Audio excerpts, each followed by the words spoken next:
Eh bien salut tout le monde, aujourd'hui on se retrouve pour tourner la vidéo sur la présentation de la GoPro Max. J'ai envie de présenter la GoPro Max en stop motion, donc c'est la première fois que je fais une animation en stop motion, donc on va essayer ça ensemble. Donc je pense faire cette animation sur fond noir, donc j'installe tout de suite le fond noir, les éclairages, et on se retrouve juste après. Bon alors ça y est, comme vous le voyez, le fond noir est installé, j'ai les deux softbox pour éclairer la scène, plus un petit panneau LED pour ajouter une petite lumière sur la GoPro. Comme vous pouvez le voir, l'arrière-plan est légèrement en retrait par rapport à la table, tout simplement pour qu'avec le focus, tous les différents plis qu'on voit sur le fond noir disparaissent.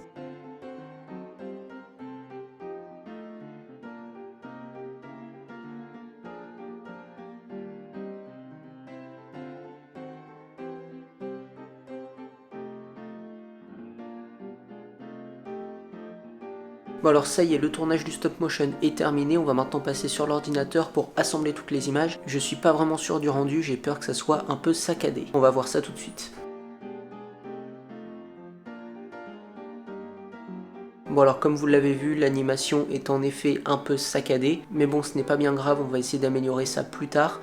Pour commencer, je vais essayer de retirer l'arrière-plan donc en utilisant Rotobrush, qui est un outil de détourage quasiment automatique dans Adobe After Effects.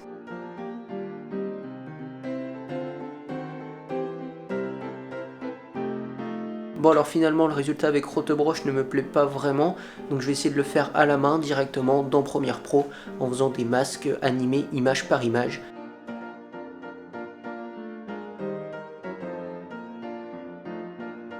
Bon alors finalement, changement de programme, l'animation stop motion ne me plaît pas trop, j'ai donc décidé de ne pas la garder et je n'ai pas vraiment le temps de la recommencer, donc ce que je vais faire c'est tout simplement prendre 2-3 photos de ma GoPro et les animer directement dans After Effects.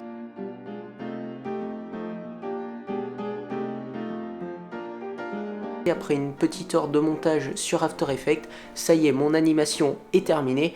On va maintenant pouvoir passer directement au tournage du face caméra.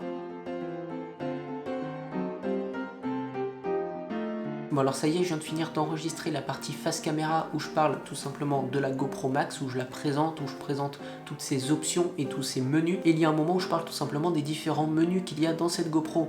Et donc pour que ça soit plus facile à comprendre, j'ai décidé de faire une petite animation où il y a les menus qui s'affichent tout simplement en face de moi. Mais pour ça, il va falloir que je reproduise tous les menus de la GoPro directement dans Adobe Illustrator. Donc ça va être assez long car il va falloir que je redessine chacun des logos qu'il y a de présence sur les menus de la GoPro. Donc il y a pas mal de travail et ça va être assez long à faire.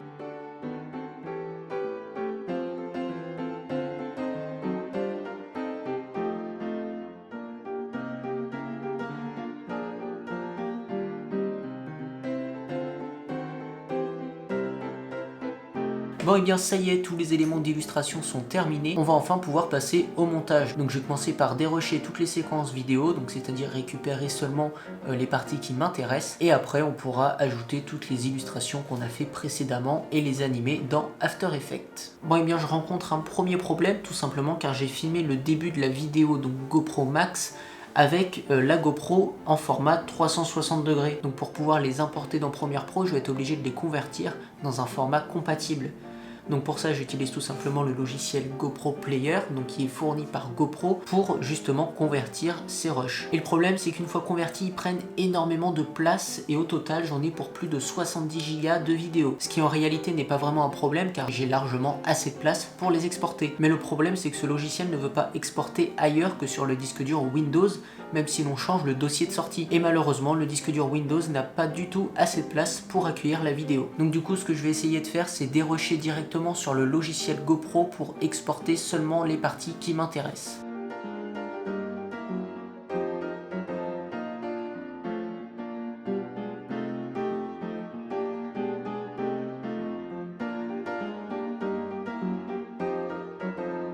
Bon et bien ça y est, j'ai enfin terminé de dérocher mes séquences 360 degrés dans GoPro Player. Donc j'ai directement tout ajouté à la file d'attente. Donc j'ai déroché assez grossièrement, j'ai juste enlevé en fait les passages où je ne parlais pas.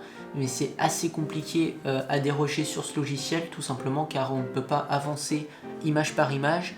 et on ne peut pas non plus voir les ondes audio, donc c'est assez long à faire, donc j'ai préféré le faire assez grossièrement et après terminer sur Premiere Pro. Donc il ne me reste plus qu'à lancer la file d'attente et après on pourra enfin passer sur Premiere Pro. Bon alors, nouveau problème, GoPro Player a planté. Je ne sais pas pourquoi, mais c'est pas la première fois qu'il fait, mais le problème c'est qu'il a totalement effacé la file d'attente. On ne peut même pas la récupérer, je suis obligé du coup de tout recommencer. Bon et bien finalement, je ne veux pas perdre plus de temps sur GoPro Player, car j'ai peur que ça plante une deuxième fois. Je vais donc essayer de faire de la place sur le disque dur Windows pour pouvoir convertir ma vidéo entièrement. Bon et bien après plusieurs essais, je me suis rendu compte que le problème venait de la file d'attente de GoPro Player. C'est pour cette raison que GoPro Player plante à chaque fois que je lance une conversion de vidéo, et c'est aussi pour cette raison que je ne peux pas changer la destination des fichiers par un autre endroit que le disque dur Windows. Et j'ai donc essayé de convertir ma vidéo directement sans passer par la file d'attente, et ça a tout de suite fonctionné. Donc maintenant que ce problème est résolu, on va pouvoir passer dans Premiere Pro et commencer à dérusher tout ça. Bon et bien ça y est, après quelques heures de montage, la vidéo est entièrement dérushée. On va maintenant pouvoir passer aux illustrations et notamment aux animations des fameux dessins qu'on a fait tout à l'heure. On va les animer directement dans After Effects.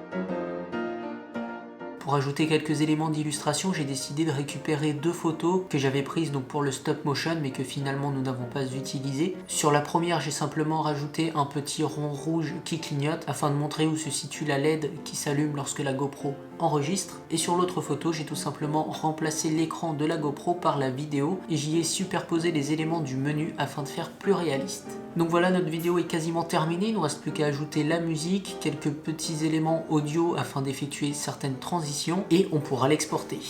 Et voilà, ça y est, j'ai terminé le montage de la vidéo, c'est donc la fin de cette vidéo, j'espère qu'elle vous aura plu. J'ai essayé de tester un nouveau format pour vous parler un peu plus de montage vidéo, j'espère que ça vous plaît, n'hésitez pas à me le dire en commentaire. En tout cas, pour le moment, je vous dis à bientôt pour la prochaine vidéo.